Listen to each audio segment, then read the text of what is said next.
All right, Tesla fam, let's get straight to it, guys. Today, I'm going to show you how to view your Tesla trip energy graph. So, it's a handy tool actually to keep track of your energy usage on the go. So, to access the energy menu, guys, first jump into your Tesla, of course, and tap on the energy icon on your touchscreen. This will actually take you to the energy consumption screen where you can see, your overall energy usage, okay? You want to navigate to trip energy, guys. Navigate to trip energy, and this is where you can access, specific details about energy consumption for individual trips. You just want to, select your trip, okay?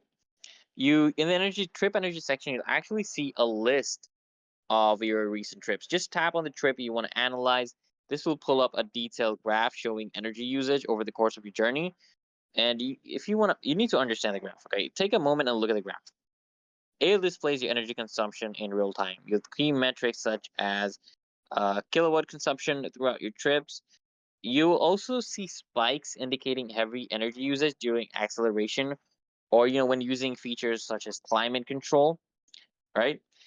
And guys, you also need to review the data, okay? Scroll down the graph to review your energy usage patterns. This information is actually valuable for understanding how, the different driving behaviors and terrains, affect your Tesla's efficiency. Of course, guys, you can also compare trips, okay? You can compare your recent trip energy data with previous trips to see how adjustments in your driving style can improve efficiency, guys, okay? And that's it, guys. So go ahead, hit that link in the description to upgrade your ride even further, guys.